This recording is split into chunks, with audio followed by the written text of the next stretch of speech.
உள்ளாட்சி அரசு செய்தியால் இணைவோம். புதூர் நாடு மேலூர் கிராமத்தில் நீதிமன்ற உத்தரவை மீறி பட்டா நிலத்தில் ஆக்கிரமித்து கட்டப்பட்ட வீட்டிற்கு சட்டத்திற்கு புறம்பாக மின் இணைப்பை தடுக்க கோரி மாவட்ட ஆட்சியரிடம் மனு.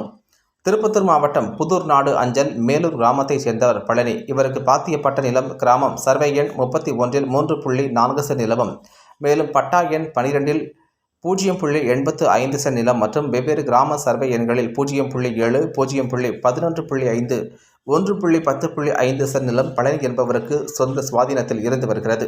இந்நிலையில் பழனி என்பவரின் மகன் ஆட்டுக்காரன் துக்கன் என்பவர் கடந்த 2000ஆம் தேதியில் இறந்துவிட்டார். மேற்படி நிலத்திற்கு வாரிசுதாரர்கள் பழனி, துக்கன், மாரி, நாச்சி, லேட், செஞ்சபதி ஆவார்கள்.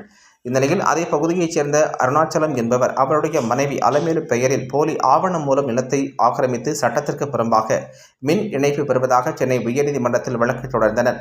மனுவை விசாரணை செய்து மின் இணைப்பு வழங்கக்கூடாது என தீர்ப்பு வழங்கியது.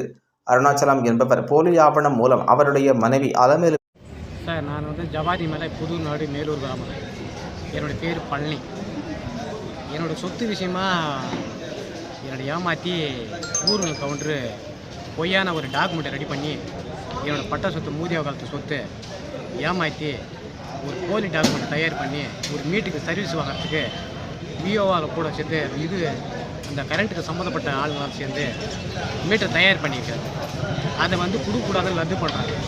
நான் 11 வருஷ காலமாக மன உடச்சலுக்கு எல்லாமே நான் குடிக்கிறது கூட கஞ்சி இல்லை. அந்த சித்திரவதை நான் வாழ்கிறதே அதே இடம், அதே நிலம், மூதியா காலத்தில் சொத்து. இது பரம்பரையாக நாங்கள் வாழ்ந்த இடம். அதை வாழ்கிறதுக்கு அதை விட எனக்குள்ள வழி கிடையாது. பட்டா இடம் ஊருக்கு வெள்ளத்தாடலை எழுதி ஒரு bank manager, state bank manager அதேமாரி ஊர் கவுண்டர் எடுத்துட்டு ஒரு 11 கேஸ் பண்ணிக்கிறாரு. அது ரெவென்யூ கவர்மெண்ட்டுக்கே தெரியாது. அந்த போலி டாக்குமெண்ட் தயார் பண்ணுறதுக்கு இருக்க ரெவென்யூ டிபார்ட்மெண்ட்டுக்கே தெரியாது. மற்ற ஆஃபீஸுக்கெல்லாம் போகுது.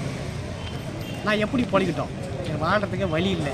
இந்த நிலத்தை விட்டால் எனக்கு வேறு நிலம் கிடையாது. எனக்கு யாரை காப்பாற்றுறது? கவர்மெண்ட்டு தான் காப்பாற்றணும். என் சொத்துக்கு ரெவென்யூ கவர்மெண்ட்டு தான் காப்பாற்றணும். அவனுக்கு என்ன ஒரு பஞ்சாயத்து கொடுக்கணுமோ நம்ம டிஸ்ட்ரிக்ட் கலெக்டர் ஐயா அவர்களை அவங்களோட நடவடிக்கை அது சீக்கிரமாக கூடிய ஒரு நடவடிக்கை எடுத்து அந்த மாதிரி வேலையை செய்யக்கூடாது. அது போலி டாக்குமெண்ட்டை தயார் பண்ணக்கூடாது. எனக்கு ஒரு நல்ல வழியாக கொஞ்சம் காப்பாற்றி கொடுங்க. ரெவென்யூ டிபார்ட்மெண்ட்டு கலெக்டர் ஐயா அவர்களை என் நல்ல முறையை காப்பாற்றி கொடுங்க. எங்கள் சொந்த நிலம் எங்கள் பாட்டனுக்கு முப்பாட்டம் சொத்து இருக்குது. இன்றைக்கி எங்கள் அப்பா பேரில் வந்துருக்குது. அதில் தான் நாங்கள் வாழ்ந்துட்டு இருக்கிறோம். இந்த போலி டாக்குமெண்ட்டை வச்சு என்னை பல முறை போலீஸில் பிடிச்சி என்னை ஜெயிலில் போட்டு இவ்வளோ சித்திரவதை பண்ணிட்டாங்க. 2011 4 முறை ஜெயிலுக்கு போனேன். ஜெயிலில் போட்டு அராஜகம் பண்ணி ஒரு பேங்க் மேனேஜரை அடியாளுங்களை வச்சு வீடு கட்டுறாரு. இது நான் போலீஸ் புகார் போட்டேன். டிஸ்ட்ரிக்ட் கலெக்டர் ஐயா அவருக்கு போடுவோம். இது கம்ப்ளைண்ட் பண்ணேன். தாசில்தார் கம்ப்ளைண்ட் பண்ணேன். எல்லா நம்ம திருப்பத்தூர் டிஸ்ட்ரிக்ட் எல்லாருக்கும் தெரியும் இந்த சம்பவம். இதையும் மீறி விஓ கிட்ட போயிட்டு ஏமாற்றி பிபி கிட்ட போயிட்டு மீட்டர் சர்வீஸ் வைக்கிறாரு. ஜெய் ஏப்பா கொடுத்தாருன்னா லஞ்சம் பணம் 1 லட்ச ரூபாய் லஞ்சம் வாங்கிக்கிட்டு நீ என்னப்பா கேட்கறது? என்ன கேட்கறதுக்கு நீ யார் அப்படின்னு சதாய்க்கிறார். அப்போ நான் யாருக்கிட்ட போட்டோம்? நான் கவர்மெண்ட்டை கேட்கறது நான் யாருக்கிட்ட போட்டோம்? எங்கே வந்துக்கிறீங்க? என்ன ஐயா எங்கே வந்துக்கிறீங்க? நான் டிஸ்ட்ரிக்ட் கலெக்டர் ஆஃபீஸுக்கு மனு கொடுத்துருக்கேன். மனு கொடுத்துருக்கு. இந்த மனு மூலிமா இந்தமாரி ரெவென்யூ டிபார்ட்மெண்ட்டு எனக்கு ரெக்கார்டில் எந்த போலி டாக்குமெண்ட்டும் தயாரும் பண்ணக்கூடாது. இந்த மாதிரி நம்ம தமிழ்நாட்டில் என்ன மாதிரி யாருக்கும் நடந்துடக்கூடாது. இந்த மாதிரி போலி பேப்பர்னா உடனே பிடிங்க, அரசு பண்ணுங்க.